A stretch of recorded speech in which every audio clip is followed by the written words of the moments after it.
Hello, QST readers worldwide.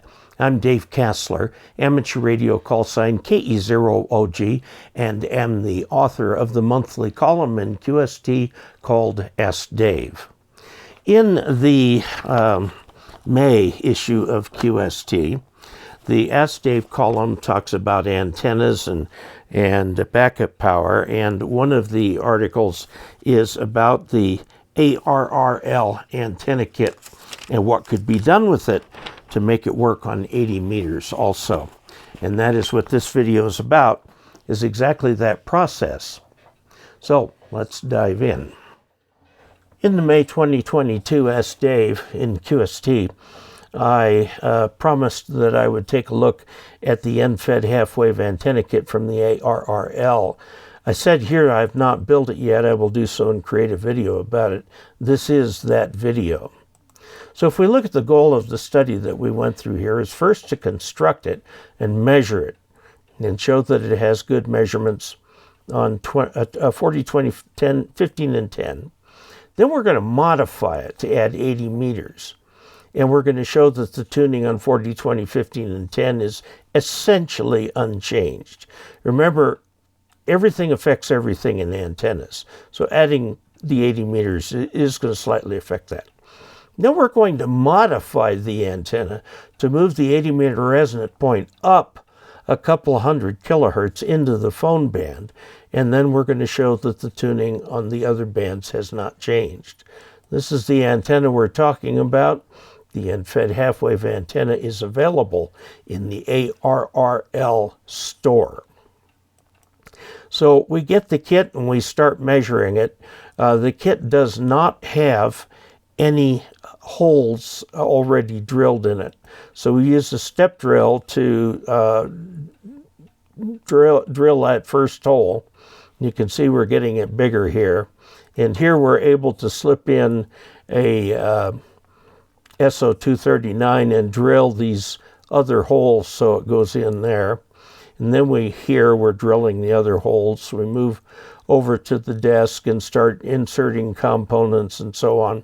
You can see the cover over here and the little piece of stretch plastic that fits in here to make sure that this thing stays sealed.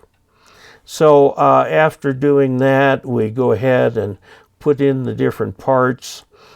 And now we're working on the balun itself, actually technically an unun. Okay, here's the instructions for doing that, and here's what the finished item looks like.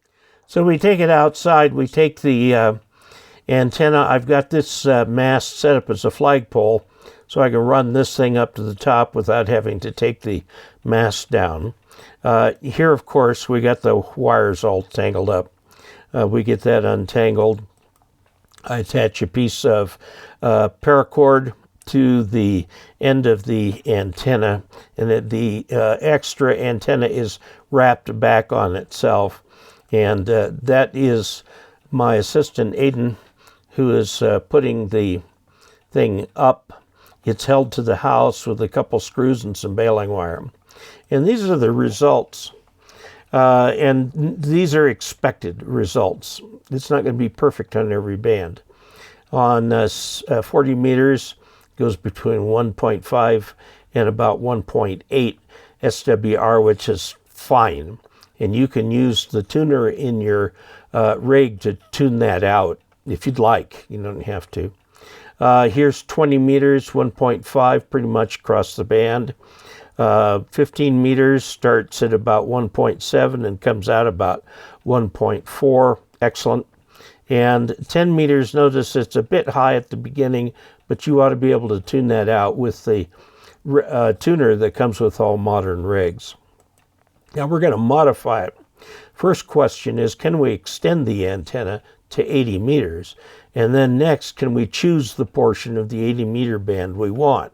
The answer, of course, to both questions is yes, but let's take a look.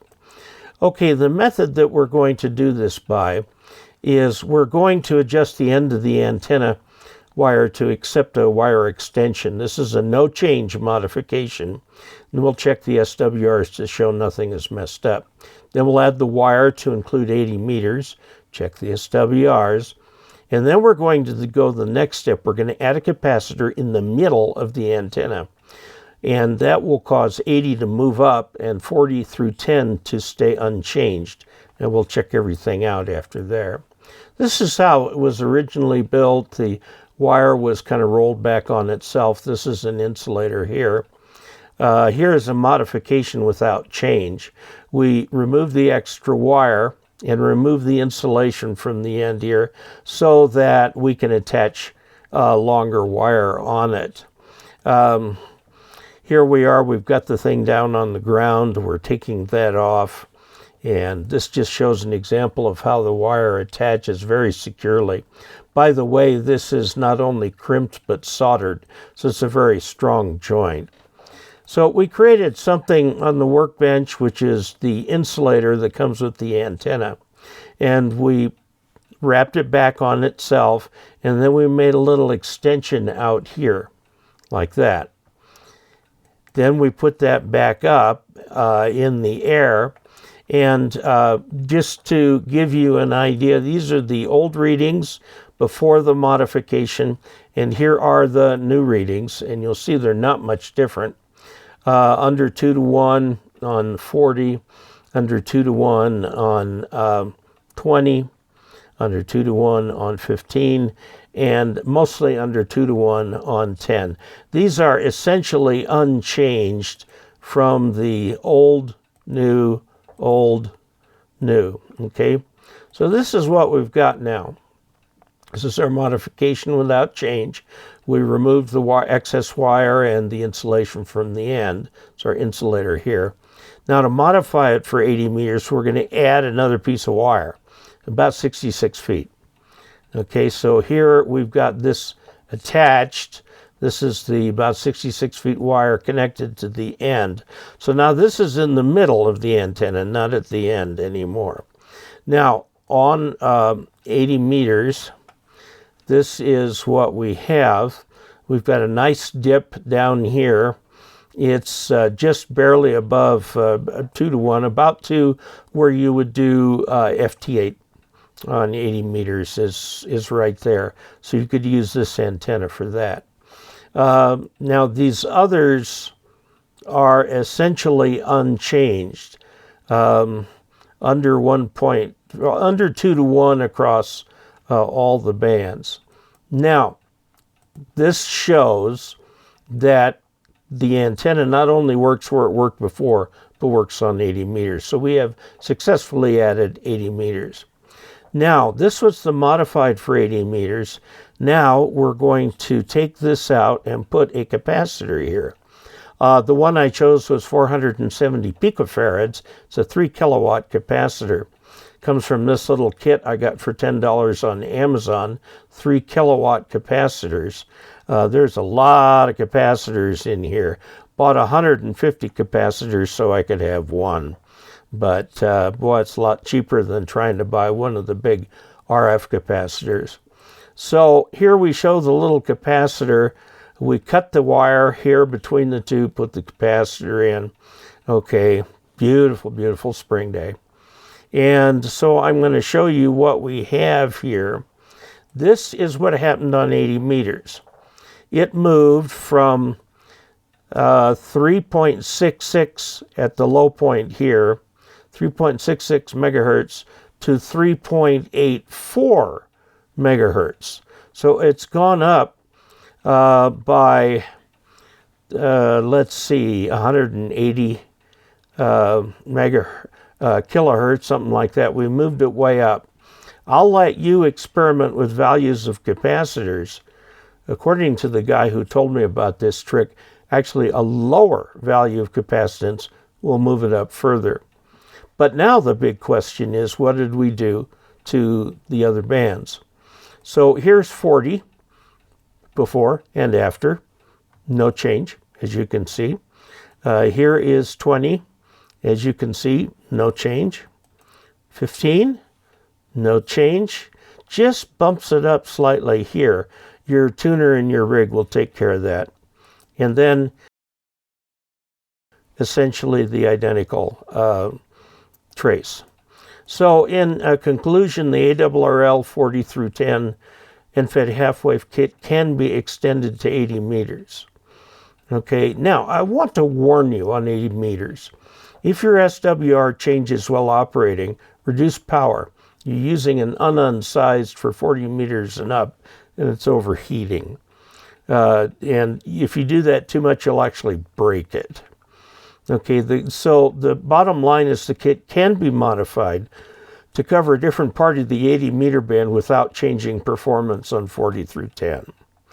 In conclusion, I'd like to offer special thanks to Joe Barcella, KB2JSB, for bringing to my attention that the ARRL kit can be extended to 80 meters, and to Steve Ellington, N4LQ, who told me of his technique to add capacitance to move 80 meter coverage to 75.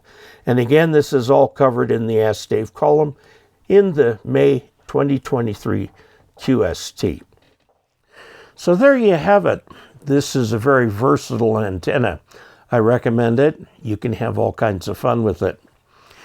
That's it for this month from Ask Dave. And in the June QST, please tune in for next month's Ask Dave column. If you have any questions that you'd like to submit, send them to AskDave, all one word, at arrl.org, and they will come to me, and I will try to answer them either in the column in QST or in a separate video of my own, or maybe just a short note back to you. And please keep them coming. I've noticed that the number coming in has gone down a little bit. I think part of the reason for that is we're getting into some beautiful weather and people are outside. I hope one of the things you're doing outside is working on those antenna projects with the safety observer to help keep things safe. So, until we next meet, 73.